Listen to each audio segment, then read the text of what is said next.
ಸಮಸ್ತ ಕೇವಲಿಗಳಿಗೆ ಜಯವಾಗಲಿ, ಸಮಸ್ತ ಗುರುಗಳಿಗೆ ಜಯವಾಗಲಿ. ಭಾವನೆಯಲ್ಲಿಯೇ ಧರ್ಮ ಮತ್ತು ಕರ್ಮ, ಇದ್ರ ಬಗ್ಗೆ ಉತ್ತಮ ಉದಾಹರಣೆ. 2 ಜನ ಗೆಳತಿಯರು ಇದ್ದರು ಒಂದು ಊರಿನಲ್ಲಿ.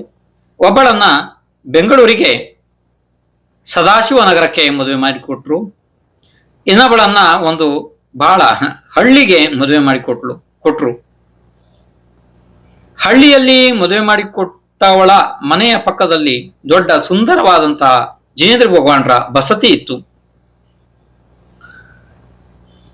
ಬೆಂಗಳೂರಿಗೆ ಕೊಟ್ಟವಳು ವಿಚಾರ ಮಾಡ್ತಾಳೆ, ನಮ್ಮಲ್ಲಿ ಬಸ್ತಿ ಇಲ್ಲ, ಶ್ರೀಮಂತಿಗೆ ಬೇಕಾದಷ್ಟಿದೆ, ಎಲ್ಲ ಇದೆ, ಆದ್ರೆ ಏನು ಉಪಯೋಗ, ಧರ್ಮವೇ ಇಲ್ಲ. ನನ್ನ ಗೆಳತಿ ಎಷ್ಟು ಪುಣ್ಯ ಮಾಡಿದ್ದಾಳೆ, ಅವಳ ಮನೆಯ ಪಕ್ಕದಲ್ಲಿ ಎಷ್ಟು ಸುಂದರವಾದ ಜಿನೇಂದ್ರ ಭಗವಾನ್ರ ಬಸ್ತಿ ಇದೆ, ಅವಳಿಗೆ ದಿನಕ್ಕೆ 3 ಸತಿ ಹೋಗ್ಬೋದು, ದರ್ಶನ ಮಾಡ್ಬೋದು, ಎಷ್ಟು ಲಾಭ ಪಡ್ಕೊಂಡ್ಲು ಅವಳು, ಎಷ್ಟು ಧನ್ಯ, ಅವಳದು ಎಷ್ಟು ದೊಡ್ಡ ಪುಣ್ಯ ಅಂತ ಹೇಳಿ ಭಾವನೆ ಮಾಡುತ್ತಾಳೆ ಬೆಂಗಳೂರಿನಲ್ಲಿ ಇರುವವಳು.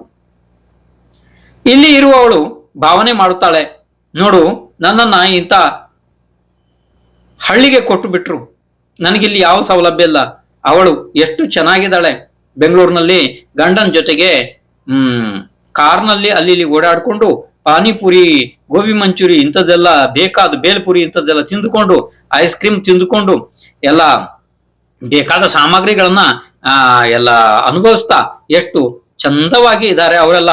ನನ್ನ ಜೀವನ ಹೀಗಾಯ್ತು, ನನ್ನ ಜೀವನ ಕೊಳಿತದೆ ಅಂತ ಹೇಳಿ ಯಾವಾಗ್ಲೂ ಕೊರಗ್ತಾ ಇದ್ದಾಳೆ ಇವಳು. ಇವಳಿಗೆ ಬಸ್ತಿಗೆ ಬರೋದಿಲ್ಲ, ಯಾವತ್ತೂ ಇವಳಿಗೆ ಅಷ್ಟದ್ರವ್ಯಾರ್ಚನೆ, ಪೂಜೆ, ಅಭಿಷೇಕ ಯಾವುದ್ರ ಬೆಲೆ ಇವಳಿಗೆ ಆಸಕ್ತಿ ಇಲ್ಲ. ಈಗ ನೀವೇ ಹೇಳ್ರಿ, ಪುಣ್ಯ ಯಾರು ಸಂಗ್ರಹ ಮಾಡಿದ್ರು, ಪಾಪ ಯಾರು ಸಂಗ್ರಹ ಮಾಡಿದ್ರು? ಬೆಂಗಳೂರಿನಲ್ಲಿ ಇದ್ದವಳು ಅಷ್ಟು ದೊಡ್ಡ ವೈಭವ ವಿಲಾಸಗಳಲ್ಲಿ ಇದ್ದರೂ ಕೂಡ ಅವಳು ಭಾವನೆಯಿಂದಾಗಿ ಪುಣ್ಯವನ್ನು ಸಂಗ್ರಹ ಮಾಡಿದ್ಲು. ಇಲ್ಲಿ ನಮ್ಮ ಬಸ್ತಿಯ ಪಕ್ಕದಲ್ಲಿ ಇದ್ದವಳು ಏನ್ ಸಂಗ್ರಹ ಮಾಡಿದ್ಲು? ಏನೂ ಇಲ್ಲ, ವ್ಯರ್ಥದ ಸಂಕ್ಲೇಶದಿಂದ ಪಾಪವನ್ನ ಸಂಗ್ರಹ ಮಾಡಿದ್ಲು. ಯಾಕೆಂದ್ರೆ ಭಾವನೆಯಿಂದಾಗಿಯೇ ಪುಣ್ಯ ಪಾಪದ ಸಂಗ್ರಹ ಆಗ್ತದೆ ಅಂತ ಹೇಳಿ ಜಿನೇಂದ್ರ ಭಗವಾನ್ರ ಮುಖ್ಯ ಸಿದ್ಧಾಂತ ಇದೆ. ಭಾವನೆನೇ ಮುಖ್ಯ ಇದೆ.